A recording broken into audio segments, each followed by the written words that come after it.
cekal. Perkara yang haram pun juga sudah jelas, sudah cekal. Dan di antara keduanya adalah umur musytabihat. Perkara di antara keduanya adalah hal-hal yang samar, hal-hal yang abu-abu.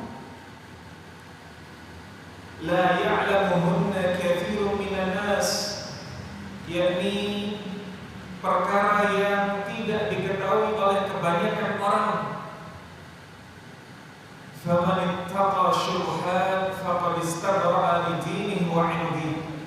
Barang siapa yang ia menjaga diri dari perkara yang syubhat, perkara yang salah, maka dia telah menjaga agama dan juga kehormatan dirinya.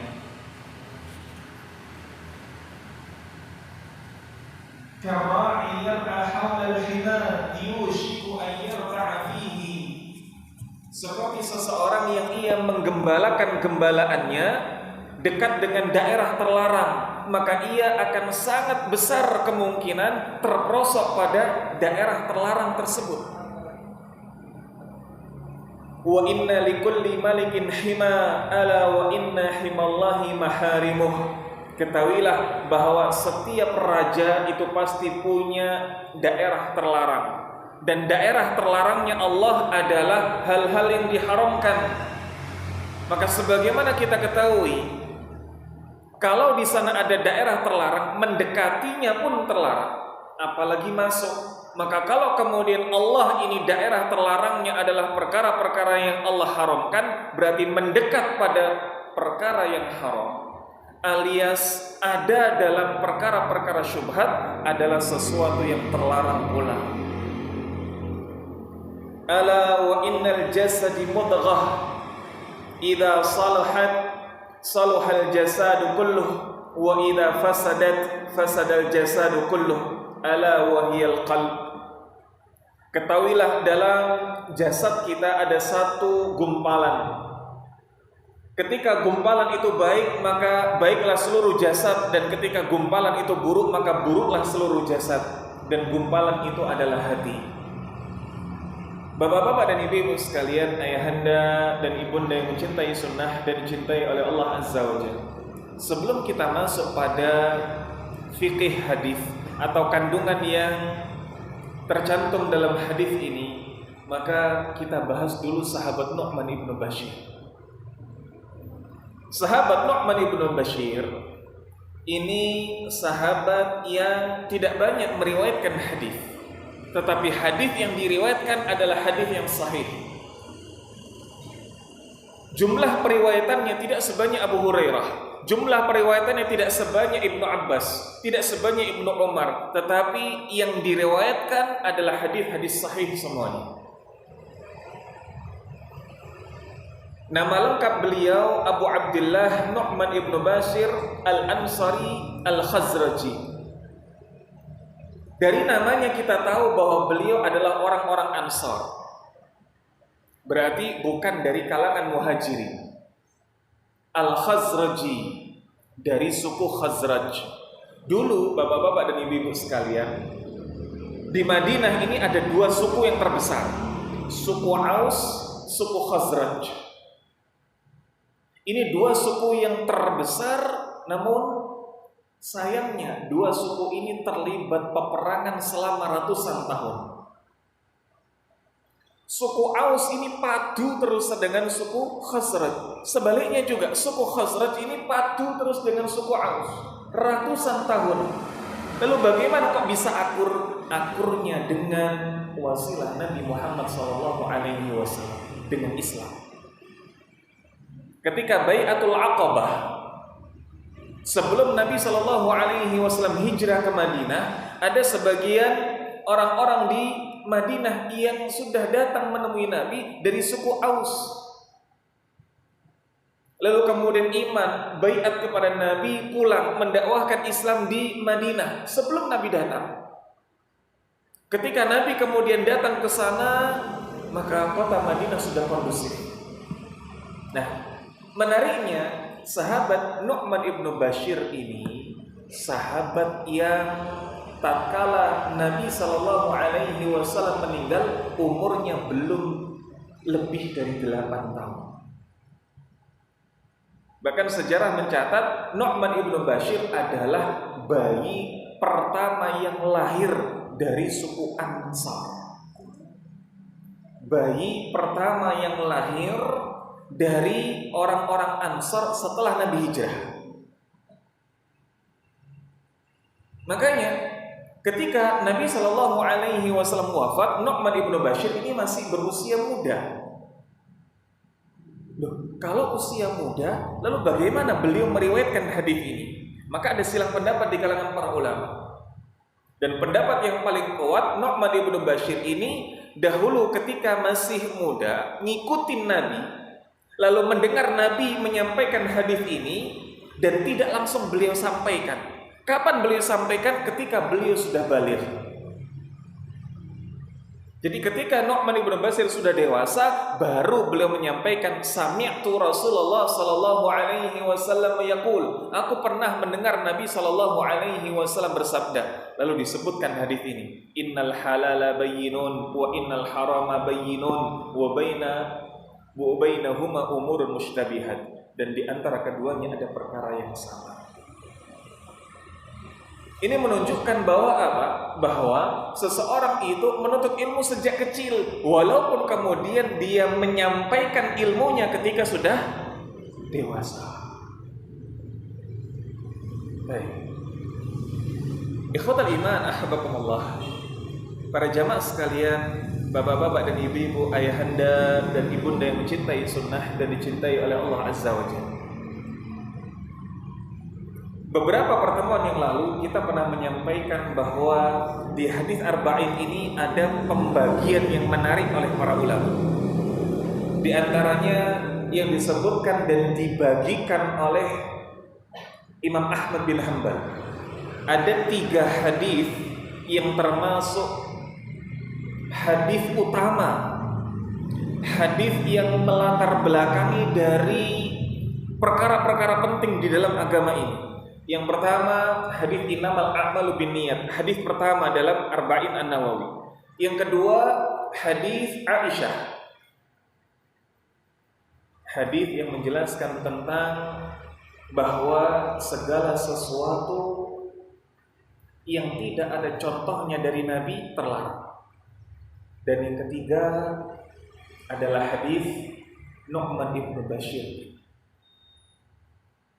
Ini 3 hadis yang diklasifikasikan oleh Imam Ahmad bin Hanbal sebagai hadis pokok yang melatar belakangi perkara-perkara penting dalam agama ini. Menariknya, di sana ada ulama lain yang juga mengklasifikasikan hadis, salah satunya hadis ini, yakni Abu Dawud As-Sijistani. Bukan Imam Abu Dawud An-Naisaburi, pemilik kitab Sunan Abi Dawud, bukan. Tetapi Abu Dawud As-Sijistani. Ini salah seorang ulama Syafi'iyah. Beliau menyebutkan bahwa akhlak-akhlak mulia dalam Islam bersumber dari 4 hadis. Akhlak-akhlak mulia dalam Islam bersumber dari 4 hadis. Hadis yang pertama, hadis Umar bin Khattab radhiyallahu anhu. Hadis pertama dalam Arba'in. Innamal a'malu binniyat. Segala sesuatu itu dilihat dari niatnya. Hadis kedua adalah hadis yang kita bahas malam ini. Perkara yang halal sudah jelas, perkara yang haram sudah jelas, dan di antara keduanya adalah perkara yang sama. Hadis yang ketiga juga ada dalam Arba'in An-Nawawi. Hadis yang menjelaskan tolok ukur baiknya seseorang adalah tarkuhu ma la ya'ni, meninggalkan hal yang tidak bermanfaat. Dan hadis keempat adalah hadis tentang zuhud. Zuhudlah engkau terhadap dunia, maka Allah akan mencintaimu, dan zuhudlah engkau terhadap apa-apa yang dimiliki oleh manusia, maka manusia akan mencintaimu. Kenapa kita perlu sampaikan ini? Yakni klasifikasi para ulama tentang hadis-hadis yang tercantum dalam Arba'in An-Nawawi. Kita perlu sampaikan ini untuk menunjukkan bahwa hadis yang kita bahas ini bukan hadis yang receh. Hadis yang kita bahas ini hadis yang diperhatikan oleh para ulama. Hadis Nu'man ibn Bashir ini hadis yang diperhatikan oleh para ulama. Diklasifikasikan oleh Imam Ahmad bin Hanbal, diklasifikasikan oleh Abu Dawud As-Sijistani. Sehingga kita tatkala mempelajari hadis ini, kita ada motivasi lebih. Hadis ini hadis yang penting.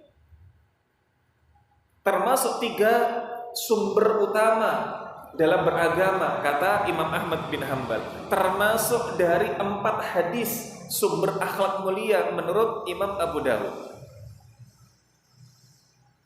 Maka kalau kita tahu ini adalah hadis yang penting, minimal kita paham, syukur alhamdulillah kita pun juga hafal. Baik. Hadis ini menjelaskan pula kepada kita berkaitan dengan agama yang telah sempurna. Karena Nabi SAW mengatakan perkara yang halal itu sudah jelas, perkara yang haram itu sudah jelas. Berarti tidak ada lagi perkara halal yang samar, tidak ada lagi perkara haram yang samar. Contoh, ketika membahas tentang zina, tidak ada para ulama yang kemudian mengatakan, oh zina itu ada silang pendapat di kalangan para ulama. Tidak ada. Kalau ada ulama yang mengatakan demikian, ketahuilah ini ulama yang ulama yang buruk. Begitu pula tidak ada yang mengatakan bahwasanya membantu orang lain lalu kemudian melebihkan dalam zakat ini adalah perkara yang diperselisihkan oleh para ulama kehalalannya. Tidak ada. Kalau ada ulama yang memperselisihkan perkara yang sudah cetok-cetok halal, pasti ini ulama yang Nah, poinnya adalah ketika kemudian Nabi mengatakan wa bainahuma umurun mushtabihatun, yang ada di antara keduanya, di antara halal dan haram adalah perkara samar. Yang ada di antara keduanya adalah perkara yang samar. Maka perkara yang samar ini perkara yang masing-masing orang beda. Punten, samar menurut A belum tentu samar menurut B. Samar menurut saya belum tentu samar menurut jenengan. Contoh, pembahasan tentang rokok. Orang yang dia masih belum bisa meninggalkan rokok, maka akan mengatakan rokok ini perkara yang samar. Kenapa samar? Dia akan berusaha untuk mendatangkan banyak hujah. Kalau rokok ini haram, gimana nasib para pegawai rokok? Macam-macam. Atau ketika membahas tentang pacaran ini perkara samar. Yang penting nggak apa? Yang penting nggak gemok-gemokan, nggak kemudian rangkul-rangkulan, nggak apa-apa. Karena mungkin dia masih membolehkan hal tersebut. Ada anaknya begitu dibiarkan dan lain sebagainya. Tapi bagi sebagian orang itu bukan perkara samar. Makanya samar di sini tidak bisa digebiah-uyahkan. Samar menurut A belum tentu samar menurut B. Apa tolak ukurnya? Ilmu. Tolak ukurnya ilmu. Kalau seseorang itu semakin banyak menuntut ilmu, sedikitlah perkara samar baginya. Kalau orang tersebut rajin menuntut ilmu, mempelajari akidah, lalu fikih ibadah, lalu adab, akhlak dan lain sebagainya, dia paham sebagian besar perkara agama, maka perkara yang samar baginya sedikit.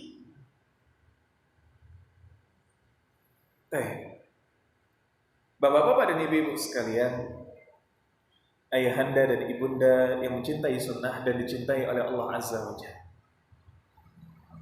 Karenanya, dengan adanya perkara yang samar ini, selain menunjukkan kepada kita samar antara A dengan B berbeda-beda, sekaligus menunjukkan bahwa tidak ada orang di muka bumi ini yang tidak punya perkara samar. Ini perlu dicatat. Antara A dengan B, perkara samarnya mungkin beda-beda. Tetapi hadis ini juga menginformasikan kepada kita tidak ada manusia di muka bumi yang tidak punya perkara samar. Ada orang paham sekali tentang sirah, sejarah Nabi apal, melontok sekali, tapi belum tentu dia paham fikih muamalah. Ada seseorang yang dia paham sejarah akidah, kokoh, tapi belum tentu dia paham semua tentang fikih ibadah. Kenapa demikian? Karena ilmunya Allah ini luas, syariat Islam ini luas sekali. Tidak ada orang yang dia menguasai seluruh cabang ilmu kecuali satu orang saja, yaitu Nabi SAW. Bahkan Abu Bakar As-Siddiq tidak demikian, bahkan Umar bin Khattab tidak demikian. Maka kalau kemudian ada seseorang di muka bumi ini yang mengaku mengetahui segala hal, ketahuilah dia adalah orang yang ngibul.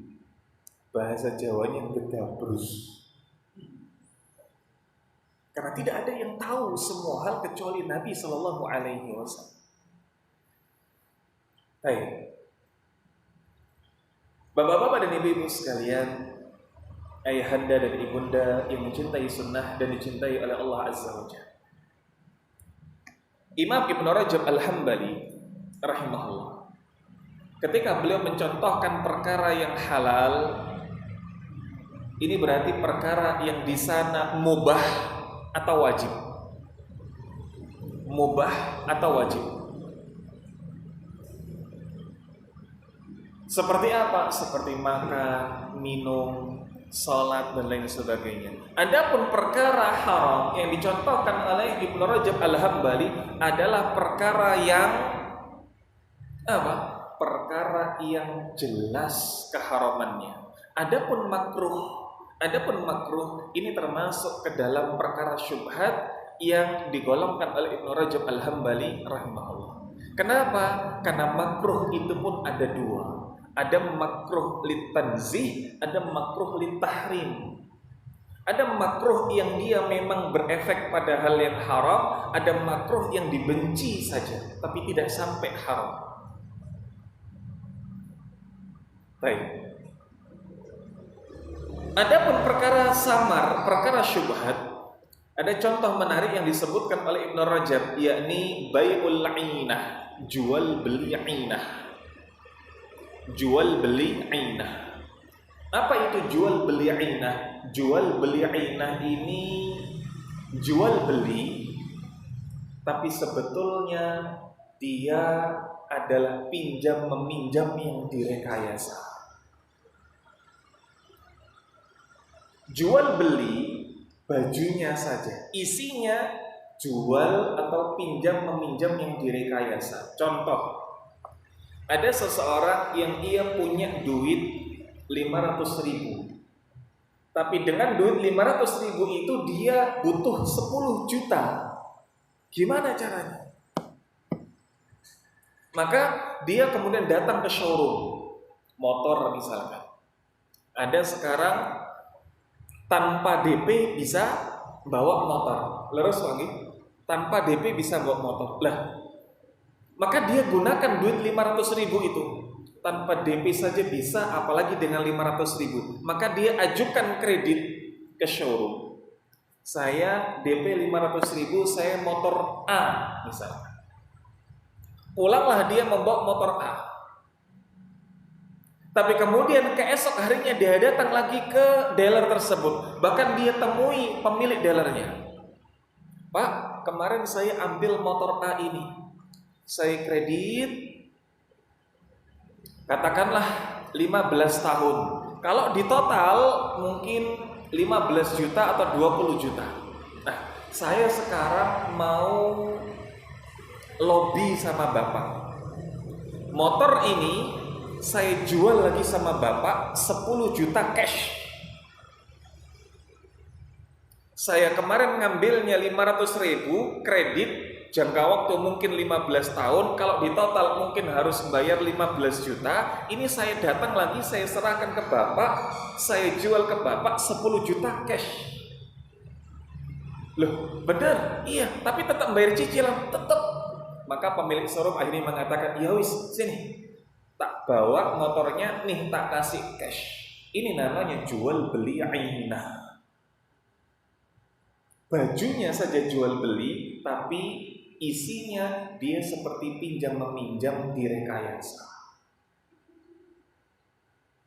Gimana dia punya duit 500.000 pengen dapat 10 juta, padahal dia kembalikan berapa? 15 juta. Jadi pinjam meminjam, dia pengen dapat 10 juta tapi kembalikan 15 juta, cuma dibungkus dengan jual beli. Ini namanya jual beli ainah. Ini termasuk perkara samar yang disebutkan oleh Ibnu Rajab Al-Hambali rahimahullah. Walaupun kemudian secara fikih para ulama telah menjelaskan haramnya hal-hal seperti ini. Baik. Bapak-bapak dan ibu-ibu sekalian, ayahanda dan ibunda yang mencintai sunnah dan dicintai oleh Allah Azza wa Jalla. Apa saja fikih atau faedah yang bisa terkandung dalam hadis ini? Baik. Yang pertama, disebutkan bahwa perkara yang samar itu terbagi menjadi 3. Perkara yang samar itu terbagi menjadi 3. Yang pertama, samar yang ia bermula dari haram lalu tercampur dengan yang halal. Bermula dari yang haram lalu tercampur dengan yang halal. Contohnya seperti apa? Contoh ketika kita membahas tentang najis. Ketika kita membahas tentang najis, bangkai itu najis. Bangkai itu najis. Lalu bagaimana kalau bangkai ini lalu kemudian dihilangkan najisnya? Contoh, ada hewan yang dia mati karena tertabrak, anggaplah kambing. Karena nggak sempat disembelih, maka bangkai. Orang bingung, ini kalau dibuang eman, ya sudah tak kuliti, lalu kulitnya ini saya keringkan. Kulitnya ini mau saya manfaatkan, saya jual supaya bisa jadi jaket, supaya bisa jadi apa? Celana. Bolehkah yang seperti ini? Bermulanya haram, bangkai haram, tapi kemudian diolah secara halal, apakah kemudian menjadi halal? Maka yang demikian ini harus dirinci dan ditelusuri dahulu. Dia dirinci apakah proses penghalalannya ini sudah benar atau tidak. Dalam fikih, mengeringkan kulit ini disebut dengan samak. Disamak. Jadi kulit ini dicuci dahulu, dikerik, dihilangkan sisa daging dan lemaknya, lalu dijemur. Dicuci lagi, disikat lagi, dijemur. Kalau di zaman sekarang ada cairannya, cairan kimia. Ini harus benar dulu, baru kemudian bisa menjadi halal. Ini pun diberikan catatan oleh syariat. Najis yang ia bisa berubah menjadi halal, bangkai yang ia boleh dimanfaatkan kulitnya, hanya bangkai hewan boleh dimakan. Hanya bangkai hewan halal dimakan. Kulitnya kambing, kulitnya sapi, ini silahkan. Awalnya bangkai, tapi kemudian disamak proses untuk menghilangkan najisnya tadi hingga kemudian jadi halal, bisa. Tapi kalau hewan yang haram dimakan, contoh ular, contoh harimau, kan banyak Pak sekarang. Tas dari kulit ular, karpet dari kulit harimau, atau hiasan dinding dari kulit harimau. Maka hewan-hewan yang haram dimakan, kulitnya walaupun sudah disamak, sudah dikeringkan, dicuci, tetap najis. Tetap najis. Baik. Yang kedua, perkara samar lainnya bermula dari halal, lalu kemudian tercampur yang haram. Contoh, sedang masak sop, lalu kemudian kejatuhan bangkai tikus misalnya. Sopnya halal, tikusnya bangkai. Apakah kemudian sopnya ini menjadi bangkai seluruhnya, atau sopnya boleh dicidukin sehingga dimakan? Maka yang demikian oleh para ulama dirinci pula. Perkara yang halalnya tadi ini bisa dipisahkan atau tidak. Maka kalau perkara yang halal tadi ini tercampur najis bisa dipisahkan, silahkan manfaatkan yang halal tadi. Maka para ulama kemudian merinci, kalau makanan tersebut adalah makanan yang basah, berair, tercampur dengan najis, tidak mungkin dipisahkan, ya sudah najis, haram. Tapi kalau perkara ini, makanan ini bisa dipisahkan, seperti apa Pak bisa dipisah? Sambal, sambal masih bisa dipisah, atau rendang, masih bisa dipisah. Maka yang seperti ini boleh dimanfaatkan. Ketika satu kuali isi rendang kejatuhan bangkai tikus, baik, maka boleh kemudian dipisah. Yang tidak tercampur karena memang bukan air bisa dimanfaatkan. Maka ini yang disebut oleh para ulama asalnya halal tercampur dengan yang haram, asalnya halal tercampur dengan yang najis, tapi boleh dimanfaatkan ketika bisa dipisahkan. Baik. Dan yang terakhir, pembagian atau pengklasifikasian syubhat ini ada yang 50-50, 50-50. Maka yang demikian ini oleh para ulama dijauhi. Kenapa? Hadisnya jelas bahwa barang siapa yang ia menjauhi perkara-perkara haram, perkara-perkara syubhat, faqad istabra'a li dinihi wa irdih, maka dia telah menyelamatkan agamanya dan dia menyelamatkan martabatnya. Sebaliknya, wa man waqa'a fi syubhat waqa'a fil haram, barang siapa yang ia nyemplung dalam perkara syubhat, dia santai-santai dalam perkara yang samar, bahkan bisa menikmati, sejatinya dia masuk dalam perkara haram. Loh, katanya syubhat ada di tengah-tengah antara halal dengan haram. Kok dikatakan orang yang nyemplung dalam perkara syubhat sama seperti nyemplung dalam perkara haram? Para ulama menyebutkan dua alasan. Satu, ketika dia ada di perkara samar, dia terhitung masuk perkara haram karena bisa jadi itu samar baginya, mungkin dianggapnya boleh padahal itu jelas-jelas haram.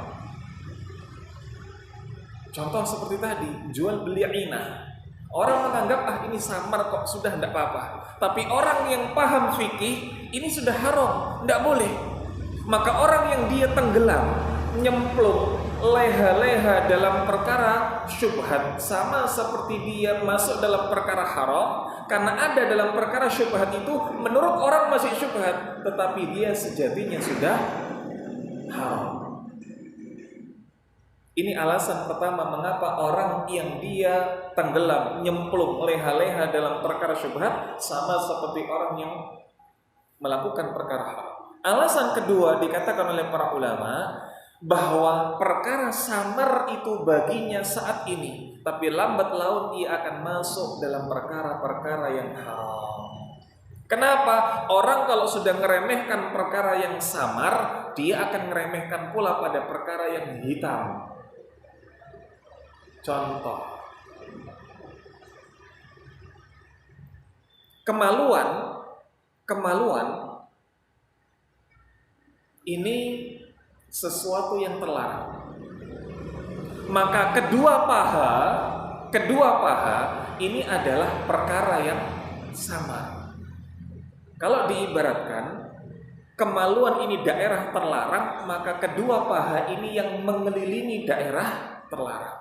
Orang yang dia bermain-main dengan paha, lambat laun akan bermain-main dengan kemaluan.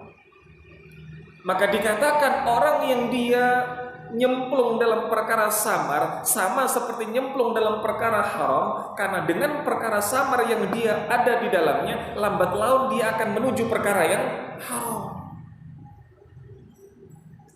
Lambat laun dia akan menuju perkara yang haram.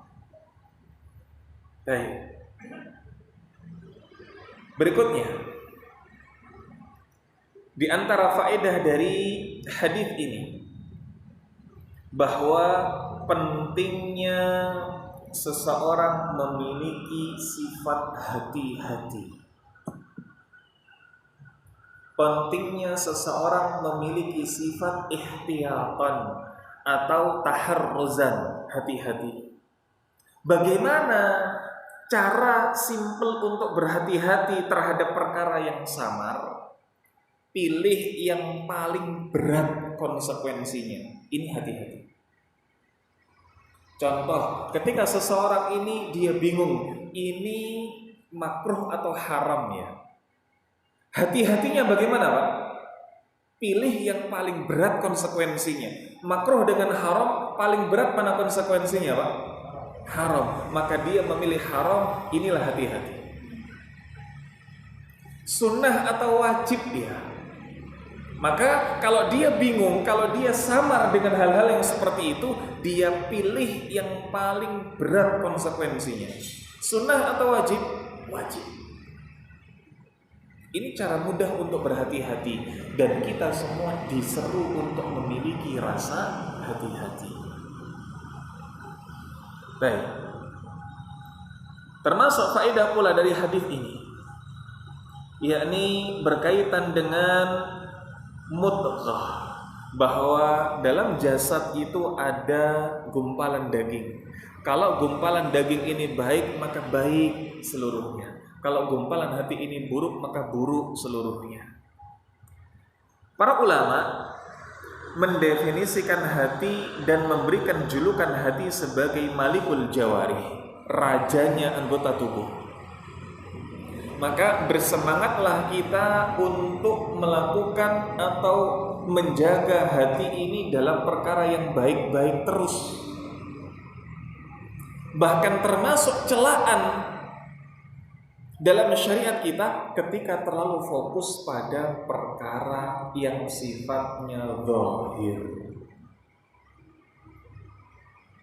Orang cenderung pada perkara yang zahir saja, yang fisik saja, tidak memperhatikan hati. Ini termasuk yang dikecam oleh para ulama. Kenapa? Karena perkara yang zahir ini sama seperti seseorang dia fokus pada rukun Islam, tidak fokus pada rukun iman. Kita sudah pernah bahas pada pertemuan kedua, hadis Jibril, bahwa rukun Islam ini perkara-perkara zahir, rukun iman ini perkara-perkara batin.